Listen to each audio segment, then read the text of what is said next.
lounging, son. All right, welcome back to the Comic Lounge. My name is Ryan. And I'm Manny.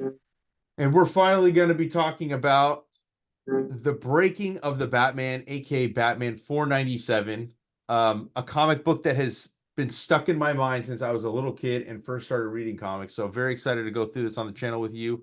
And before we get into it, I just remind everybody, if you're not already subscribed to the channel, hit that subscribe button. Check out some of the dope content. There's over 700 videos on the channel at this point, so check that out.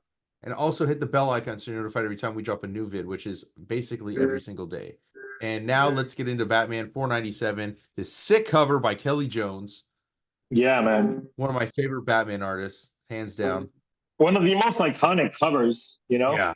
Oh yeah, of all of comic books, but definitely of the 90s for sure. Yeah. We got Doug Moench as the writer, Jim Aparo is the artist, and Dick Giordano is the inker.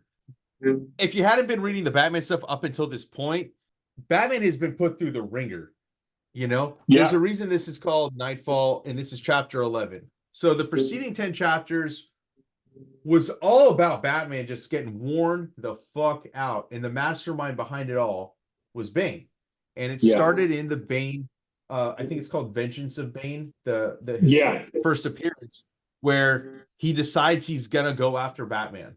He proceeds over these next, 10 chapters, which ran through basically every Batman book at the time, which I think was Detective Comics, maybe Legends of the Dark Knight was part of it, and then there might have been another one. Shadow of the Bat. Batman just worn the fuck out, dude. And look at how often do you see Bruce Wayne in this state of mind? Not often. Especially back then, like before they started doing stories where he was challenged more. And it even says it. He feels so bad he wants to die, and now he's in, here in Wayne Manor, ready and willing to. This guy Bane is ready and willing to grant him his wish. After reading it, I can understand why some people said this comic book should have gone harder in terms of how Bruce Wayne was beaten. If you look at it as a microcosm, but he's worn out, man. He's been through so much shit that it's been nonstop. He's not sleeping. He's been fighting villain after villain, and you can see the bags under his eyes. So it's not like Bane's fighting him at peak form at all. It's it's kind of an unfair fight, but I mean, Bane is also seeing this as strategy, right? And he's also not only is he stronger than him normally, he's yoked the fuck out. But the venom that he gets direct and it goes straight into his blood. Yeah. And that also makes him stronger. And, the venom derivative that he's talking about, I believe, took place. There was a storyline before this, maybe, with Venom. The Venom where Bruce was taking it. It was, I think it was in Legends of the Dark Knight. I think it was called Venom. And it was Bruce was taking it almost like a super steroid to make himself stronger. Right. Yeah, I haven't read that one. Yeah.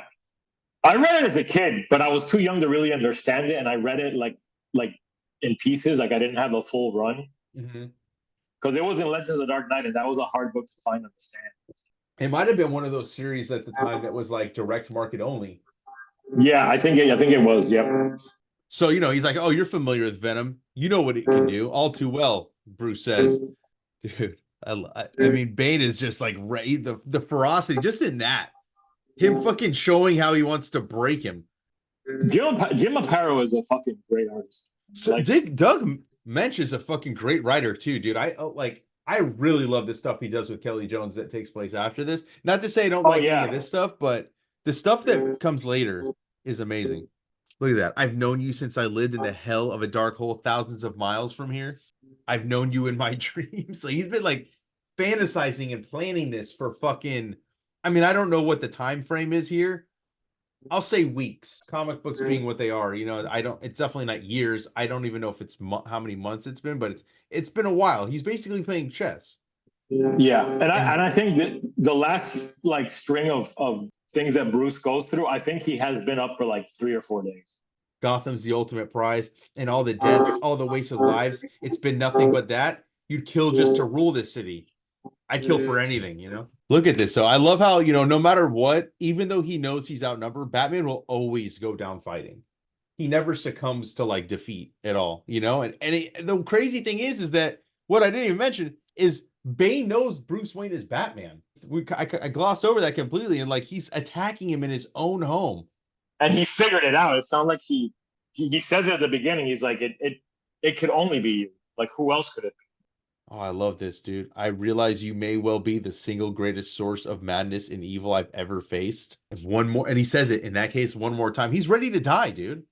And oh my God, he just gets whack, Yeah, slams him in there.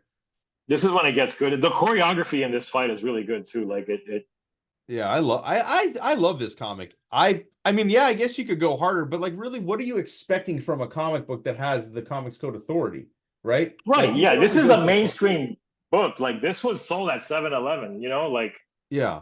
I mean, look at that. Facing the madness of too many masks, bearing the brunt of too much violence, too much pain, already burned down and out from ends and every angle, battered, bashed, and scarred from 1,000 cuts and blows, tottering on brittle bones and lurching through vertigo for months now, ears buzzing and ringing, everything too bright and glittery. I mean, even in the dark. Look at that. The writing, dude.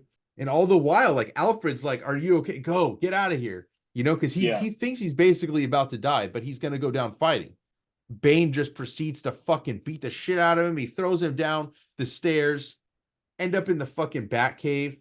Look at that. I love like how big Bane is compared to Bruce. You know, like they really sell the hugeness of Bane as a character. Yeah, I really dig the way they do these panels of him like Batman thinking, or Yeah, remembering what's been happening to him. So it's got like this like wavy effect.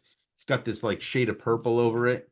Every muscle sluggish and trembling. All strength stretched and sapped, washed in weakness. It's like poetic the way Doug Moench is writing it, dude. No sleep, no rest. And oh my God, dude, look at that. Look at that look on Batman's face as he punches Bane in the stomach to no effect. that's the panel I wanted to mention when I was just talking about like how big they draw him. Like look at the size, you know? Mm-hmm. How about this to show how broken he is? The bat signal shattered. Good call, man. That's an amazing visual and a good detail that you noticed. I love the Joker of this era too. The way they drew him with like that huge ass grin. Mm-hmm. It's funny because like I have the three. They're almost like look like phone books, kind of the entire like saga of this. I kind of forgot about as I went to reread this about how Arkham was just like broken and everybody was basically escaped. Yeah, that's part of the thing that tires him out so much. A legion of crazed killers loose on Gotham, too many and too much to fight. The toll too great, pride no longer an asset, only prelude to a fall, leaving me drained and depleted, utterly empty. I'm telling you, I love this writing. Yeah. Doug Moench is like one of the best Batman writers.